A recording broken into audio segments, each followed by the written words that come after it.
Vamos aqui ver se o pessoal começa a entrar. Muito boa noite, já temos aqui 2 pessoas. Vamos para mais uma live nas nossas quartas-feiras, onde convidamos sempre aqui um artista, pintor, normalmente, para falarmos um pouco sobre a sua arte, sobre a sua pintura, sobre o que o traz pelos mundos artísticos. Também para vos falar um pouco da nossa mentoria que está prestes a chegar e que vai ser iniciada com uma aula gratuita. E para teres acesso a essa aula gratuita, só tens que escrever aula nos comentários e vais ter acesso a um grupo do WhatsApp onde receberás mais informações nos próximos tempos. Por isso, não percas tempo, escreve aí aula nos comentários e eu já vou mandar aqui o convite para o nosso convidado de hoje, que é o Carlos Farinha. Ora, vamos aqui fazer o convite. Ele já está por aí, que eu já ouvi.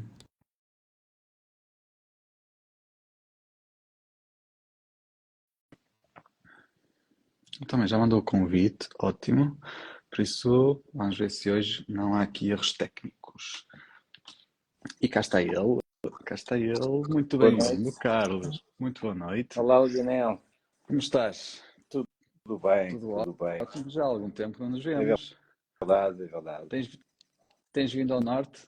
Não, muito pouco. Muito pouco. Quer dizer, tive em Tondela, não foi muito longe, não. Tondela, já é aqui mais pertinho. Sim.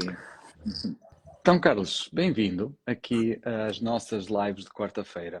Não sei se tens acompanhado alguma, mas temos feito aqui todas as quartas-feiras uma entrevista a um pintor, sempre normalmente com alguma ligação à arte de cor. Normalmente, agora cada vez eles começam-se a afastar mais e tu lá está, já és um pintor. Tens alguma relação com a arte de cor? Já estivemos juntos, já nos conhecemos. Já. Mas cada vez são pintores que vou alargando aqui o leque e dando a oportunidade a novos artistas para falarmos aqui um pouco, falarmos cada um sobre si e a relação que temos com a arte.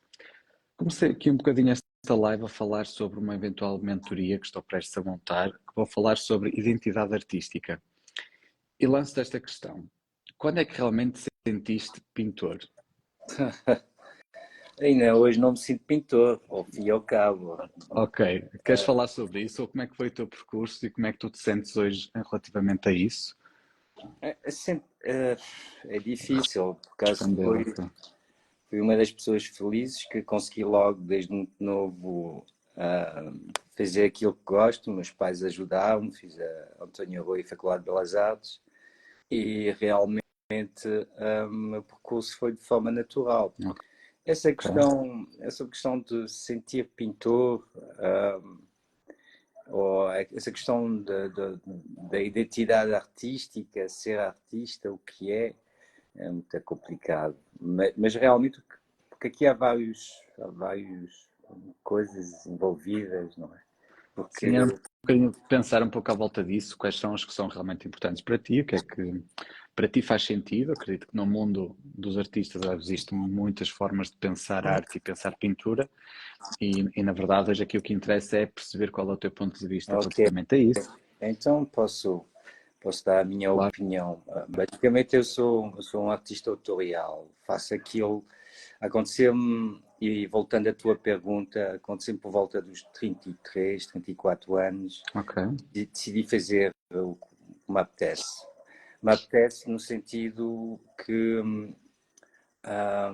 procurei fazer coisas que os meus pais percebessem aquilo que fazia. É assim um bocadinho... É simples. Antes fazia coisas relativamente mais complexas e apercebi-me que meus pais não percebiam nada daquilo que fazia. Mas sempre ligado à pintura? A pintura, e sim, na altura não, fazia também performance, era um bocadinho mais conceptual também na minha abordagem à minha prática artística e apercebi-me que tinha, desde muito novo, uma apetência natural para desenhar e pintar, e eu neguei. E foi aos 30 anos, mais ou menos 34, que eu disse para mim próprio: faz o que te apetece e que é preferível, prefiro ser genuíno na minha abordagem, na minha maneira de ver. E é por aí que aconteceu. É um caminho difícil. Faz sentido. É, sem dúvida que sim. E que dificuldades é que foste encontrando O ao longo mercado do teu percurso? é sempre complicado. Posso dizer que só consegui viver daquilo que faço a partir de mais ou menos 2000 e...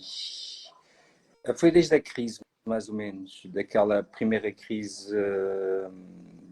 Para mim correu-me bem. Ok. Essa crise Do Covid? Não, não, Ok. foi antes. Foi antes. Foi a crise, aquela crise 2008 ou das 2012? dívidas, sim, das dívidas soberanas. Ok. E havia muita gente que vivia, por exemplo, em Angola e que com bastante capacidade económica e permitiu, deu um boost que me permitiu ser completamente profissional naquilo que faço. Sempre com muito atento, muito cuidado, não é? Porque estas coisas é difícil. Sim, é verdade, não é aquele, ai, recebo X todos os meses. Acho que que o mundo artista, o artista não pode pensar muito assim. Não sei, acho que é um bocado de ciclos de muito dinheiro e depois sem dinheiro nenhum, muito dinheiro e depois sem dinheiro nenhum. E fazer essa gestão às vezes é complexa, porque às vezes temos e ficamos confortáveis, mas já temos de estar a pensar quando é que vai ser a próxima e o investimento e pensar depois na próxima exposição. Bom, E é cada verdade, mas repara que é possível criar estruturas. É uma opção que cada artista tem que fazer a um determinado momento da sua vida, se tem marcado ou não, se sente que tem marcado e que as pessoas têm a potência para a aquisição das peças, começa a pensar como desenvolver o negócio, não é? Porque isto acaba Lá por está, ser um é negócio. interessante. É isto que eu tenho vindo para falando muito nas lives. É, Sei que há muita resistência e pronto, eu tenho o lado de negócio também é tenho tenho que vender tempo. fundamental. É fundamental. E, e lá está, tu pensares em pintura como negócio e falaste uma coisa interessante, que foi criar estrutura. E esta Atenção, parte é muito interessante, esta falar, abordagem. falar pintura como negócio, eu encaro a pintura como, enfim, no ato da criação é uma coisa especial minha. O Certo? depois, de facto, é importante pensar no negócio, fundamental pensar no negócio, porque sem isso não avança. E essa questão da estrutura tem muito a ver com aquilo que eu acho que é importante, uma pessoa perceber qual é a sua forma de trabalhar, qual é a sua prática, e por vezes é difícil delegar. No meu caso, tive possibilidade de aumentar a minha escultura, mas optei por não fazê-lo porque passaria demasiado tempo fora do meu ateliê e eu detesto. Por exemplo, viajar mais de 2 vezes por mês fora do meu ateliê. Houve fases que eu passava mais de 2 semanas fora e já me sentia completamente perdido. E daí que são opções que têm que se fazer na vida. Mas já conseguiste ter alguma parte da tua estrutura delegada? O que é que Não, consegues? eu não Ok, optei por não fazê-lo. ok. Porquê? Porquê que não optei? Porque o meu trabalho é um trabalho tutorial e muito pessoal. E como não faço múltiplos, faço muito pouco múltiplos, ou pelo menos delego a uma ou outra pessoa para fazer um múltiplo, esse lado comercial do múltiplo não o desenvolvi. É só mesmo na Ok, criação de originais. E os originais demoram tempo a ser criados. claro que sim. Mas no conceito de estrutura, quando referes nessa parte de estrutura, eu acho que a parte da criação, produção, deve sempre estar ligada ao artista o mais possível. A parte da delegação, que seja, sei lá, a preparação das telas, ou a gestão de estoques, ou sei lá, a logística de transporte. Mas acho que é Também mais, importante depois mais do a que isso. parte. Só que sim, muito mais Assim, que isso. E era esse muito mais que isso que podemos eventualmente delegar na parte da estrutura comercial, na parte dos contactos. Era perceber dentro da tua estrutura o que poderia sim, fazer sentido ser delegado e para alavancar cada vez mais e o artista ter a estrutura a funcionar e estar na mesma livre para criar. sim, é importante e não só, é preciso também definir uma estratégia de carreira, não é? É isso, há pessoas Bem, habilitadas para fazerem isso.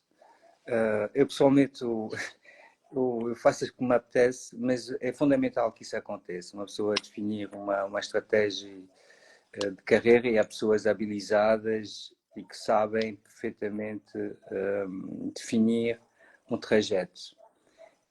E tens toda a razão, é verdade. Há pessoas que podiam tratar da parte comercial, há pessoas que faziam os contactos, não é? Que é preciso contactar. O mundo mudou muito, o mundo das redes sociais, é preciso alguém que faça a gestão das redes sociais, alguém que faça essa coisa de criar a aura ao artista, porque quer queiramos, quer não, esse conceito de aura é o que faz o Vils, é o que faz a Joana Vasconcelos serem o que é, por criar uma aura, uma estrutura que se alimenta e que alimenta-se constantemente, mas são grandes máquinas, há muitos ordenados para pagar também. verdade. Essas coisas depois. Na tua estrutura, o que é que tu pensas que é importante? O que é que tu já conseguiste criar dentro da tua estrutura? Um, e como é que foi a tua evolução? Desde tu decidiste, ok, vou fazer o que me apetece, eu quero pintar, tu és pintor, pintas, e então que estrutura mais é que faz sentido para ti ser criada, quer do que tu já implementaste, quer do que ainda vais construir ou pensas em construir? O que é que podes partilhar aqui com as pessoas que nos estão a ouvir? E depois queria que fizesse uma continuação, porque isto, a estrutura já é uma coisa relativamente avançada dentro de uma carreira, certo? Já não és um pintor que está a começar. No entanto, também queria que depois fosses ao início Uhum. e nos dissesses como é que foi o teu início, de como é que foi, ok, eu quero ser pintor, como é que eu vou começar? Onde é que eu vou expor? Quem é que eu vou contactar? O que é que eu vou pintar? Como é que foi esse início, que é sempre muito interessante perceber e partilhar com quem está a começar. Mas agora, as estruturas. A estrutura, bem, para mim, a principal estrutura que eu tenho é uma estrutura mental, não Ok, é? Isso é o fundamental. Ter um espaço que é meu, um espaço não é meu, é alugado e eu sofro com o isolamento constante, porque eu vivo mesmo no meio de Lisboa, pois. e o preço praticamente triplicou em 4 ou 5 anos. Em termos de gestão, é preocupante, o espaço não é meu, é alugado, isso cria logo um problema. Certo. Mas basicamente tenho conseguido. Como é que eu posso dizer isto? Naturalmente as coisas vão se envolvendo. Há projetos que para mim são importantíssimos, como esta Assembleia sobre a temática de liberdade e aí desenvolver, quer dizer, e porremos mundos e fundos para conseguir aquilo. Logicamente que houve coisas que ficaram para trás, por exemplo, a comunicação, mesmo a publicidade, para mim isso não apostei nisso, aquilo que eu queria mesmo era conceptualmente fazer uma exposição para os deputados e de alguma maneira consegui isso. E é nesse aspecto que eu digo essa questão mental de definir uma estratégia para conseguir Ok. algo e dizer algo muito importante, que para mim era importante, que era o conceito de liberdade e os valores que para mim são importantes nos tempos que correm hoje, e daí ter feito isso. Logicamente que as coisas ficam penalizadas, mas como sou sozinho, Não podemos ir a todas. não podemos ir a toda. Como é que eu comecei? Como é que foi? Como é que se vende? Como é que se começa? É, Para já, isso é muito importante. Gosto de perceber como é que foi a tua experiência ou o que é que tu. Uma coisa é o que tu viveste e o que tu conseguiste, na verdade, ou o que te foi possível alcançar. Outra coisa poderá ser um bocado. Eu, se calhar, também gostaria de ir para ali, mas não foi possível, derivado a determinados as ambientes. coisas não se repetem. Eu tive a felicidade aos 20 anos de apanhar um boom que toda a gente queria comprar arte. Era assim toda a gente comprava, fazia-se uma exposição de vão de escada e metade da exposição era vendida. E o problema era o contrário. O problema era basicamente fazeres uma exposição, vendes tudo e dizes o que é que eu faço depois? O que é que eu faço? Faço do Ok. mesmo?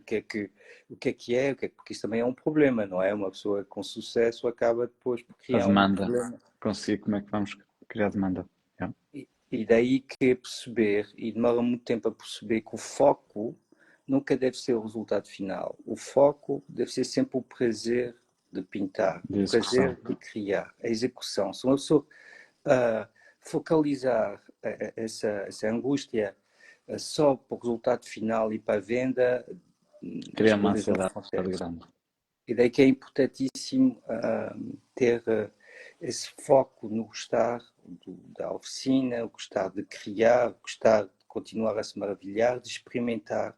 Eu, para mim, o meu maior conselho é: fazem muita porcaria, sujem-se, experimentem coisa, misturam óleo com acrílico e acrílico com óleo e veem que aquilo não funciona, mas tem que se passar por isso, percebe? Tem que fazer as maiores barbaridades possíveis. Claro.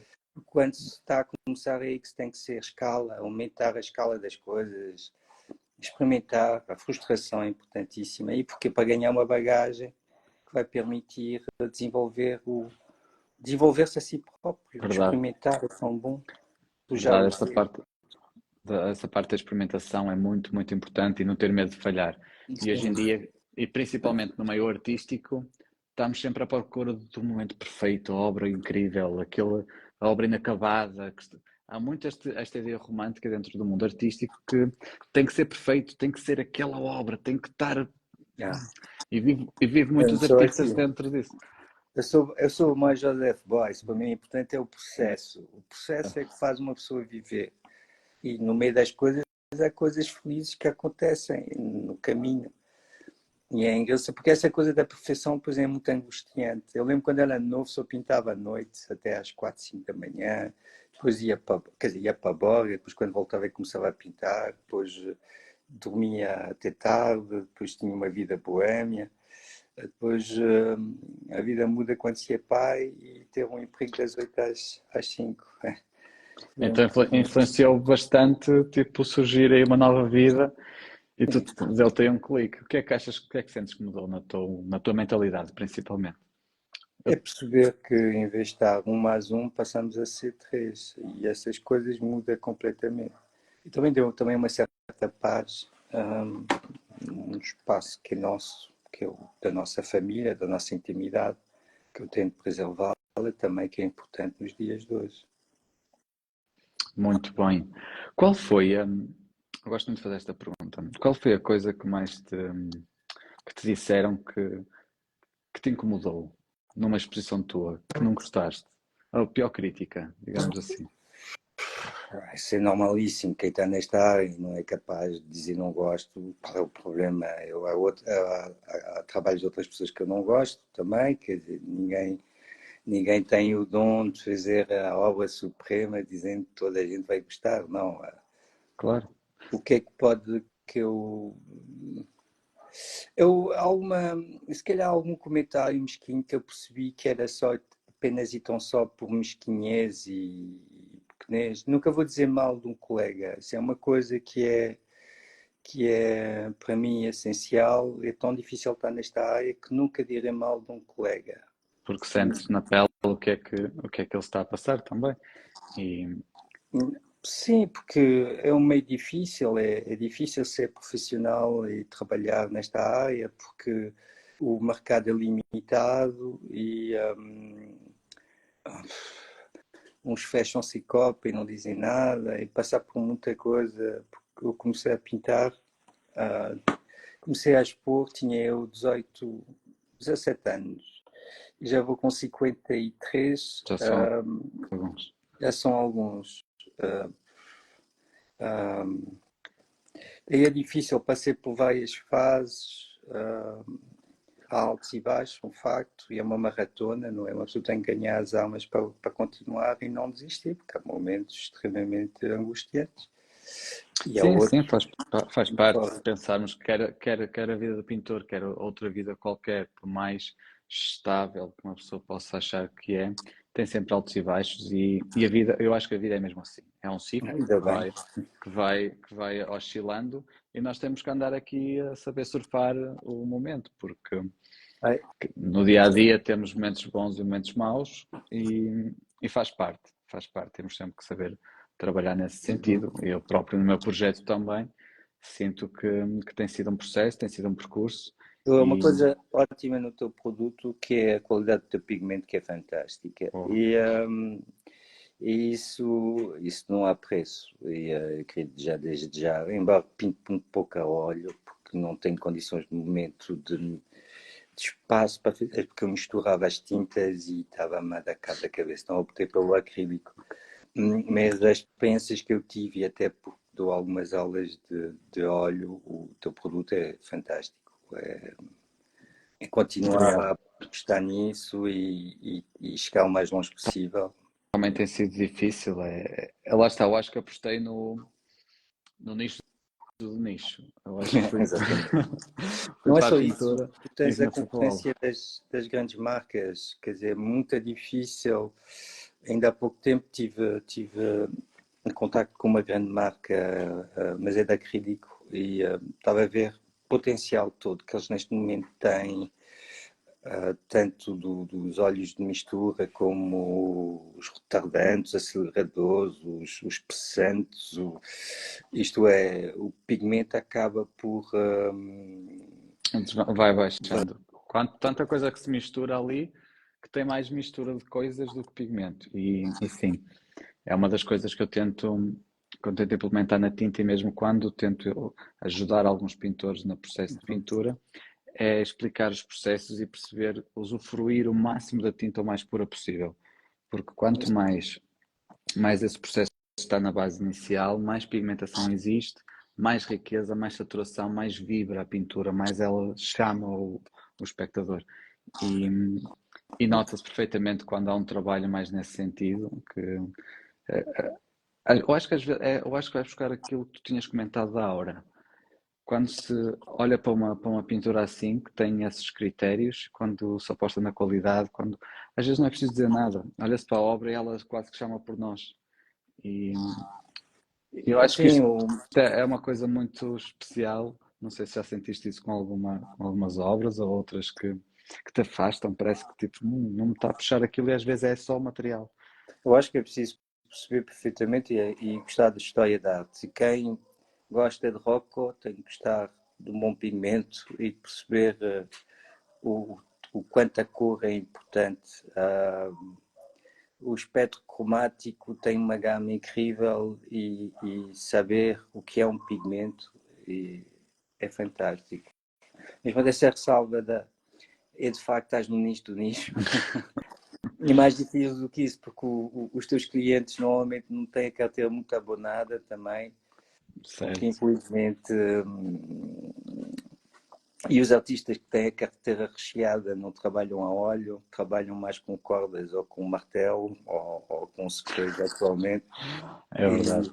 E, e, Mas mas as coisas pronto. voltam, Vão vão acontecendo, acontecer. tem surgido um grupo de artistas muito a explorar de novo o óleo, a pegar nas técnicas antigas e o figurativo. Está aí muito a entrar Aí, no mercado outra aí. vez. E mesmo E portugueses, sim, muito sim, sim. bons. Sim, sim. E tenho trabalhado com bastantes artistas nesse sentido e estou surpreso com a qualidade, com os artistas que têm surgido aí. Por isso, uma pessoa vai fazendo o que pode, não me estou todo a queixar. Tem sido difícil e tem sido um desafio. E de certa forma, ainda bem que o é, porque é um dia a cada conquista e lá está, é o processo. E eu tenho essa consciência e gosto disso, gosto de todos os dias pensar como é que eu vou fazer mais qualquer coisa e fazer isto acontecer.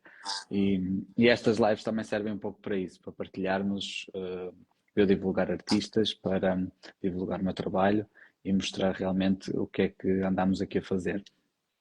Carlos, Uhum. pintores que te influenciaram ou professores que te marcaram na tua carreira Eu, no teu crescimento, na tua educação? a minha educação, eu sou uns clássicos, sempre gostei, adorei os clássicos, não é? Mas também outros artistas mais contemporâneos, mas para mim, aliás, a minha cadela chama-se Goya por alguma razão. Ah, sei lá, desde o Búlgaro Velho, passando por grandes referências clássicas, sobretudo mais na área expressiva. Gosto muito dos artistas expressionistas que o Couto pensou. Uhum. E depois gosto também de um certo surrealismo, ao estilo do Magritte, por exemplo, e buscar referência a pintores norte-americanos, vários, japoneses, contemporâneos, estar atento e ver. Mas sem ser demasiado, quer dizer, eu estava numa busca constantemente, sempre a ver, uma pessoa acaba por Não absorve nada. não, Eu não acho. apreciar. É olhar para as coisas e quando se salta com uma coisa que se gosta, parar, olhar e perceber porque é que eu gosto ou não, para não perder a magia. É, É tão bom. é interessante falares nisso. Eu acho que estás a falar nisso mais no sentido contemplativo ou de absorver realmente aquela influência que te chamou. Eu tenho sentido isso muito quando aprendo uma coisa nova e eu não consigo estar exposto a estímulos novos muito frequentes. Eu preciso de ter um estímulo e de perceber, ok, isto impactou-me de tal forma, agora eu quero ficar aqui a mastigar isto. Fico ali a absorver a informação até que, ok, interiorizei, estou confortável com isto. Eu, se tiver que repetir este processo, vou repetir tranquilamente, já não fico com aquela explosão mental inicial. E quando eu sinto conforto perante isso, ok, agora quero explorar um novo estímulo. E eu acho que um artista, para receber influências ou para absorver uma influência, tem que ter esse processo de observar, contemplar e depois fica ali, quando dá por ela já está a ter umas pinceladas ao estilo daquele pintor e nem sabem como é que aquilo aconteceu. Não sei se já te surgiu alguma coisa desse género, tu começaste a usar uma cor específica numa pintura e depois é que foste, eu vi aquela pintura naquele museu e foi isso que me influenciou e realmente agora estou a usar isto na minha obra e foi derivado daquele momento. Eu, Faz sentido? Pode fazer sentido, mas eu, para mim, o que me dá mais prazer, por exemplo, é ir, por exemplo, ao Quai d'Orsay, ver uma exposição do Degas e perceber que ele não estava com dificuldade de fazer pernas, então tapou as pernas com vaso ou com uma coisa. Essas pequenas coisas Muito bom. da condição humana que falhamos, dos erros, para mim, é Te chama mais que eu atenção adoro, e chama a de atenção. captar. É Porque, incrível. Há um jogo que eu faço, que eu faço, um jogo que salvo seja, com alguns dos meus alunos, que é pegar em grandes obras de mestres e em função de cada estilo, e todos têm erros académicos de anatomia, mas como estão no Ponto da Croix, ou essas grandes referências que são sacralizadas, embora a dimensão são escalas monumentais, mas olhar para elas e tentar perceber que um escorço está errado, uma mão está errado, ou, ou a cabeça não encaixa no corpo, mas como está envolvido naquela composição toda, passa despercebido. passa. Isso é um prazer enorme e eu passo imenso tempo, muitas vezes, a olhar para as À coisas assim e tentar procura do perceber erro. esse erro que acaba por fazer sentido, porque provavelmente o artista à época terá visto, mas assume-o porque iria destruir a composição que estava a ser criada. Ok. E por vezes pensar a coisa assim altera completamente a forma de olhar para as coisas, não é? Porque é que é o mais importante? Não é um braço que está bem encaixado, não. É aquilo que a pintura Pois, cria transmitir. faz sentido porque às vezes pensar, interessante, porque às vezes na perspectiva, na composição de uma grande pintura, então, mas lá onde ela claro, que tem muita figura humana e que tem muita Uhum. composição, muitos elementos, se calhar ter a mão correta vai exatamente quebrar ali uma linha que Sim, passava por ali na vezes. composição e que já Exatamente. quebrava. Mas se Exatamente. analisarmos o elemento isolado, esse elemento isolado realmente não tem a melhor forma. E podemos ir ao maneirismo, em que realmente as figuras eram desproporcionadas, propositadamente, para fazerem sentido uma determinada perspectiva. E isso é realmente muito interessante Temos a e vê-se muito na tua obra, realmente, que tu brincas mesmo com isso, tu acho que te divertes a esticar as figuras, a ver perspectivas diferentes e queres falar sobre isso? Também um bocadinho da tua obra, como é que tu vês a tua obra, como é que tu te identificas? Eu acho que às vezes isso é muito difícil para os pintores, às vezes, falarem sobre isso, mas como é que te vês, como é que refletes a tua obra, como é que a descreves? eu acho que é muito difícil, porque eu fui copista, copiei, tento copiar algumas coisas que eu gosto, tento copiar, porque é uma coisa também que para mim é. A questão de copiar não é copiar a letra, é copiar o processo, como é Ok, que se desenvolve e constrói-se um determinado tipo de trabalho, não é? Como é que se faz a menina da pérola, como é que se faz, por exemplo, um determinado tipo de mar, e tentar perceber o processo através da construção da pincelada. Eu não uso a imagem, mas, mas de vez em quando uso, mas o meu processo é um processo pessoal e vou fazendo as minhas coisas, divirto-me muito, mas depois tem um lado político, tenho um trabalho também de certo ativismo. Ok, Não sou ativista, mas gosto de uma parte do meu trabalho porque sou um contador de histórias, conto ok. histórias e quando há coisas que eu acho Que deves marcar, que deves marco, representar. sim, aliás, começou assim, marcante foi quando um quadro meu ficou viral no Médio Oriente Ok. e, Queres-nos e falar sobre isso? Como é que isso surgiu? Como é que aconteceu? isso aconteceu com, olha, isso, com o ataque ao Charlie Hebdo, Ok. o assassinato do Charles, eu fiquei escandalizado e completamente petrificado e comecei a acompanhar as notícias do Daesh e descobri umas mulheres guerrilheiras chamadas YPGs e acabei por pintar um quadro, o meu primeiro quadro de 2015, que era uma mulher guerrilheira que estava com uma arma, mas parecia uma guitarra a cantar e o quadro ficou viral no Médio Oriente. De tal maneira que uma semana depois recebo um telefonema da Turquia para ir à cidade de Diyarbakir participar numa exposição chamada Kurdistan, com 250 artistas, era o único ocidental. E isso acabou por me marcar, porque a partir daí a minha relação com os curdos também foi muito marcante, Interessante. que é um povo social, tem peças em Halabja, porque fiz uma peça sobre o ataque químico do Saddam Hussein e ficou lá no mausoléu. E trabalhei bastante sobre a questão curda, só que é difícil porque é muito angustiante e eu contato com muito sofrimento, daí que é preciso, por vezes, Gerir. acalmar. Assim, Não mas é essa fácil. peça foi muito marcante porque foi. Projeto. O meu telefone parecia uma campainha ambulante. Foi marcante, foi extremamente marcante. E a Ok. partir daí fiz mais coisas. E daí o meu lado ativista, porque chega às pessoas, quando tive exposto o quadro, estive lá em Diyarbakir, sobre a cidade, e o quadro chamava-se Kobani, que era uma pequena cidade cercada pelo Estado Islâmico, e ofereci o quadro aos representantes de Kobani que foram lá a essa cidade, porque essa exposição era para a reconstrução de Kobani. Quando o quadro estava lá, beijavam o quadro, que era assim uma coisa que nunca tinha visto.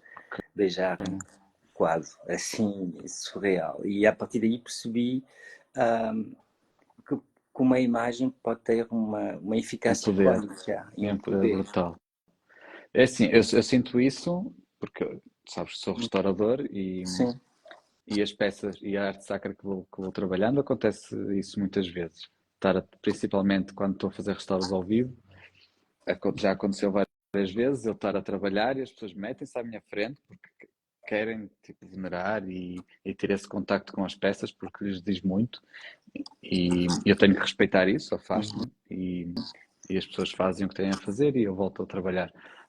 Depois já sei que isto há potencial disto acontecer, já tento criar barreiras ou tentamos sensibilizar as pessoas para o fazer de outra forma, mas respeitando sempre isso, mas é realmente então quando somos nós os criadores desse momento, eu acredito que não o tenhas feito com essa intenção, não. de longe, mas percebes esse impacto, isso realmente aposto que te deixou a pensar muito quer no teu Eu, trabalho, quer no teu futuro, eu do que é que vou-te contar outra que para mim é surreal.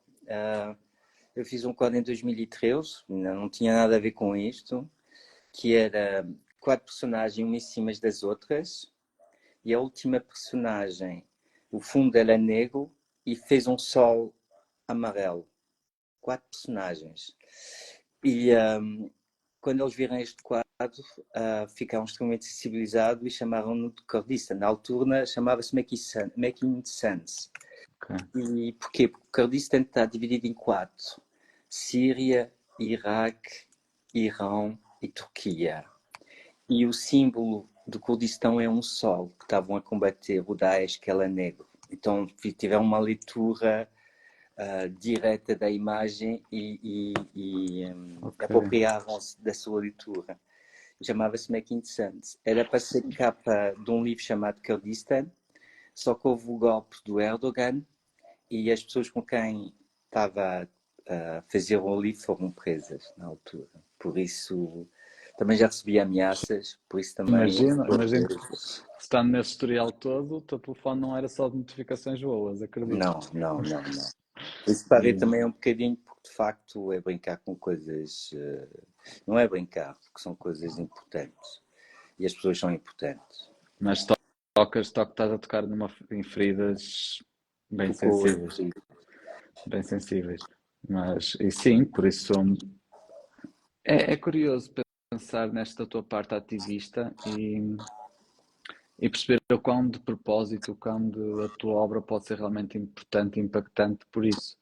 E às vezes nós, nestas lives, falamos muito sobre técnica, sobre a utilização dos materiais, e é essa a parte que eu faço realmente a diferença. Mas quando ganha essa dimensão, a obra, eu acho que tu podias pintar isso com tinta do chinês, que teria o mesmo impacto. É muito curioso perceber quando o potencial que a obra pode chegar e que o que nós podemos alcançar com o nosso trabalho. Sentes-te realizado com isso? Ou o que é que isso te trouxe para ti? Não sei se vês isso como conquista ou com... Não, eu vejo de uma forma natural Ok. e vejo porque eu vejo também as fragilidades, vejo as falhas, vejo de facto que podia ter feito melhor as peças.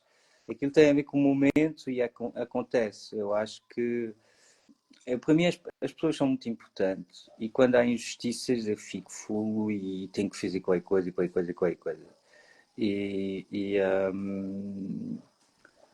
Como é que eu posso dizer isso? Eu cada vez mais tenho consciência da questão da importância da qualidade do trabalho, mas isso são peças especiais e diferentes que merecem ter tempo para pensar, para ponderar, para como é que eu posso dizer isto? É um lado mais contemplativo a pintar, uma coisa muito sensorial. Certo. Mas, por outro lado, o mundo, com a aceleração que ele está a ter, as mudanças que o mundo está a ter, a necessidade de comunicar determinado tipo de coisas e conseguir dizê-lo de uma forma diferente, eu tenho essa necessidade também de storytelling. Ok, sim. Contar muitas histórias. Eu quando vejo a tua pintura imagino, tipo, banda, não diria banda desenhada, mas mais... Acho que lá está, é engraçado perceber que parece que tens aí um lado infantil, de certa forma, de pintar, mas ao mesmo tempo a tua vertente de ativista e política cria aí uma dualidade que tanto puxa como ao tempo afasta e fica ali a brincar com o espectador. Não sei. Porquê? Porque vá lá, BD, o cartoon, ou como Sim, podes chamar, é a minha cadela agora, está lá agora para mim. Ah, ah, se fizesse mais realística, porque eu conseguiria, sim, bastaria desenvolver tecnicamente, não era tão eficaz. Porquê? Porque como veem aquilo como caricatura, ou veem aquilo como as pessoas, como é que eu posso dizer isso? Abrem um bocadinho o flanco. E aí a ideia e aquilo que eu quero dizer passa mais facilmente. interessante. Sim, é Percebe? exatamente isso. É E, exatamente isso que eu sinto. Acho que dá-te mais flexibilidade para brincar ou para trabalhar a mensagem e, exatamente. e ela fazer e conseguires fazê-la chegar mais facilmente. É Se fizesse. assumível, é É, assumidíssimo, as cabeças grandes, as distorções, as falhas são assumidíssimas. E porquê? interessante. Só assim é que consigo ser eficaz. Porque normalmente as caricaturas, as pessoas, é uma caricatura e passa. E Interessante. pronto, e não há aquele lado. Porque eu também não é. Eu não penso nisso, tipo, fazer grande arte, não é nesse aspecto. Gosto de fazer, por exemplo, grandes telas, grandes dimensões, cheio de pequenas referências, pequenas histórias. Isso gosto de fazer, que é o outro lado também. Mas é a questão. Agora já me perdi um bocadinho, já não sei onde é que eu ia. Sim, mas era um pouco isso. Aliás, eu conheci a tua obra no Museu do Oriente, que eu dei lá um Exatamente. workshop quando tiveste lá a tua exposição e eu fiquei realmente impactante, que eu estava lá, ia dar um workshop E a Helena, que acho que foi a restauradora do museu que acho que te ajudou a fazer a montagem. Não sei Uhum. se ele se te ajudou ou me apresentou a tua obra.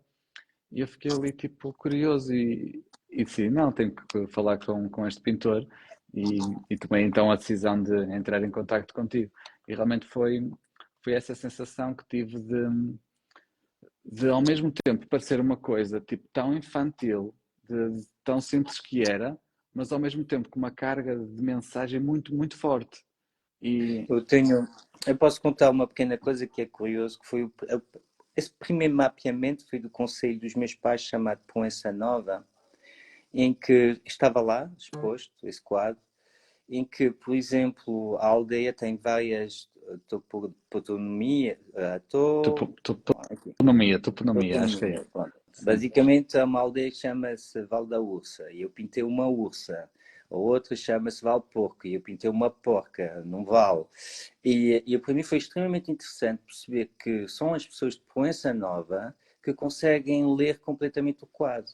Porque quem não sabe e engraçado. não conhece, olha para aquele trabalho e é extremamente decorativo, infantil, mas não, todas as referências que estão ali têm a ver com uma situação específica referente ao conceito de doença nova. Só que a abordagem é uma abordagem por vezes infantil, por vezes... Mas essas pessoas, uma pessoa com uma quarta classe de doença nova tem mais almas para ler aquele quadro do que alguém com curso superior e olha para o trabalho e não percebe patavina. E perceber essa dualidade das coisas é perceber também que podemos fazer as coisas de diversas maneiras. Engraçado, porque tenho vindo a falar muito aqui nas lives sobre a complexidade do discurso do pintor, sobre o pintor ser o pintor pensador, o, de chegar a linguagem a um termo tão complexo que só determinadas pessoas é que conseguem ter capacidade intelectual de ler ou entender a pintura ou até a filosofia que aquela pessoa está a contar. E o teu discurso está a levar-nos muito também num registro que eu tento agora usar na comunicação, no falar. Se eu quero passar uma mensagem, quanto mais simples ela for, mais Melhor. fácil ela chega ao locutor. E é exatamente isso que tu exploras em pintura.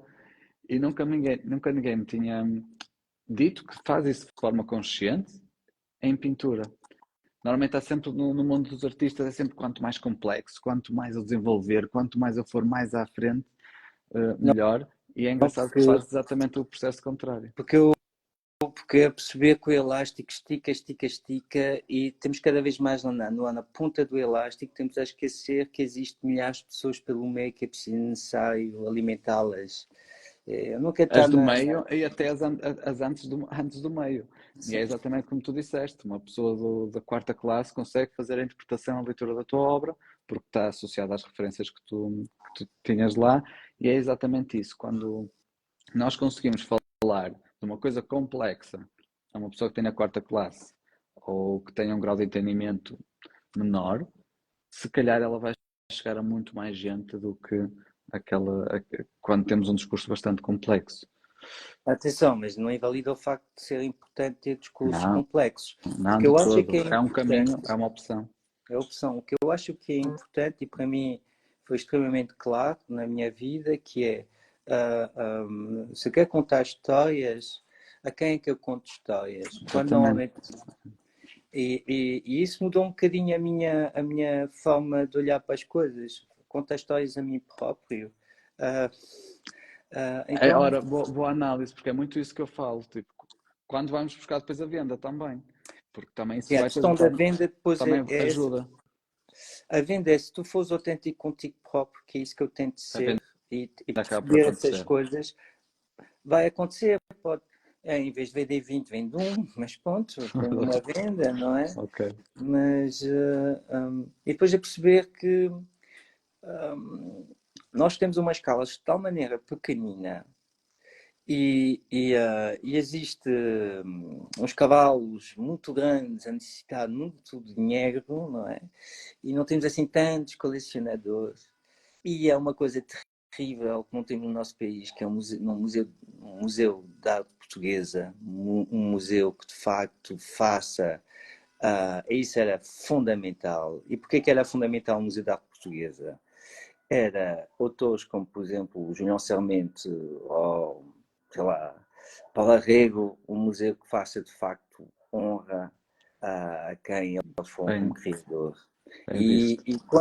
enquanto não houver algo do género que possa, desculpa eu acabar isto, porque agora para mim isto é importantíssimo. Eu detesto ver na Gulbenkian aquelas peças que são peças históricas daquilo que somos enquanto país, ali postas umas em cima das outras. Os Amadeus de Sousa Cardoso na Gulbenkian, para mim é terrível, não gosto, porque é preciso dar dignidade àquelas obras que fazem parte da nossa história enquanto identidade cultural. E olhá-las assim daquela forma empilhada não lhe dá o devido mérito. Figuras como o Amadeu, o Almada, o Pessoa do Almada está ali uns ao lado dos outros, quer dizer, é preciso dar dignidade àquela obra, é preciso dar dignidade ao artista português, e é isso que é preciso começar a assumir. Eu não estou a falar isto dizendo Bem que visto. temos melhor ou pior, bem pelo contrário, é só dizer que temos uma entidade própria e temos que respeitar os artistas portugueses. Muito bem.